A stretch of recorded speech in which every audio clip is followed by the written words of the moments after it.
घूंघट के पीछे छुपा बड़ा राज। सरू बनी वेद की दुल्हन, अनिका को लगा तगड़ा झटका आने वाला है सबसे बड़ा ट्विस्ट। शादी का मंडप सजा है, वेद दूल्हे के लिबास में बैठा है, चारों तरफ फूलों की सजावट, शहनाइयों की गूंज।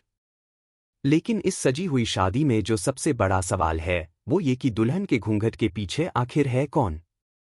कहानी का धमाकेदार मोड़ वहीं से शुरू होता है जहां सबको लग रहा था कि अब वेद और अनिका की शादी होकर रहेगी, वहीं असल में कहानी ने ले लिया है एक बहुत बड़ा यूटर्न। दरअसल इस शादी के पीछे छुपा है एक बहुत बड़ा बलिदान, एक सच्चे प्यार की जीत और एक झूठे रिश्ते की हार।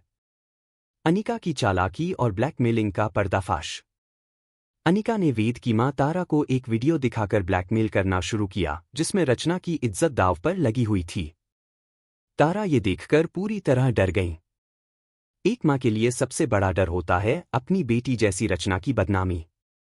अनिका ने साफ कहा, अगर आप चाहती हैं कि ये वीडियो दुनिया के सामने ना आए तो आपको वेद को मेरे हवाले करना होगा। तारा घबरा गई। उन्होंने अनिका से पूछा, तुम चाहती क्या हो? पैसे, जायदाद? बताओ। लेकिन अनिका मुस्कराई और बोली, मुझे कुछ नहीं चाहिए, सिर्फ वेद चाहिए। वेद और सरू का टूटा हुआ रिश्ता। दूसरी तरफ सरू, जिसने वेद से दूरी बना ली थी क्योंकि वो नहीं चाहती थी कि वेद उसके कारण और दुखी हो। उसने अपने प्यार को कुर्बान कर दिया। तारा के तानों को सुनकर वो टूट चुकी थी लेकिन फिर भी मजबूत बनी रही। वेद ने भी सरू से वादा किया था कि वो उसकी जिंदगी से हमेशा के लिए दूर चला जाएगा, लेकिन दोनों का दिल अब भी एक दूसरे के लिए धड़कता था। वो अधूरा इश्क, वो अधूरी मोहब्बत दिलों में अब भी कहीं जिंदा थी। अनिका की नानी और मां की सोच में अंतर। जहां अनिका की नानी ने उसे हर कदम पर उकसाया, उसे कहा कि जीत के लिए कुछ भी करना जायज है, वहीं उसकी मां को इस खेल से डर लग रहा था।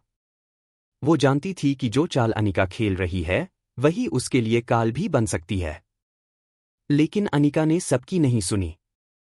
उसने बस जीत को देखा, लेकिन ये भूल गई कि सच्चाई की जीत आखिरकार होती जरूर है। अब आता है असली ट्विस्ट। जिस वक्त शादी शुरू होती है, सबके सामने अनिका दुल्हन बनकर मंडप तक पहुंचती है। लेकिन असली धमाका तब होता है जब वो चिल्लाकर कहती है, रुको, इस घूंघट के पीछे मैं नहीं हूं, ये शादी झूठ है। वो खुद घूंघट हटाने के लिए दौड़ती है, लेकिन जैसे ही वो चेहरा सामने आता है सबके होश उड़ जाते हैं। वो चेहरा कोई और नहीं, सरू का होता है। सरू ने बचाई वेद की जिंदगी। सरू ने चुपचाप अनिका की जगह मंडप में बैठकर वेद से शादी कर ली ताकि वेद को उस जाल से बचा सके जिसमें अनिका उसे फंसाना चाहती थी। ये प्लान बनाया था वेद की मां तारा ने, जिसने आखिरकार समझ लिया कि सरू ही है वेद के लिए सही लड़की। उसने अनिका को सबक सिखाने के लिए उसकी ही चाल का इस्तेमाल किया।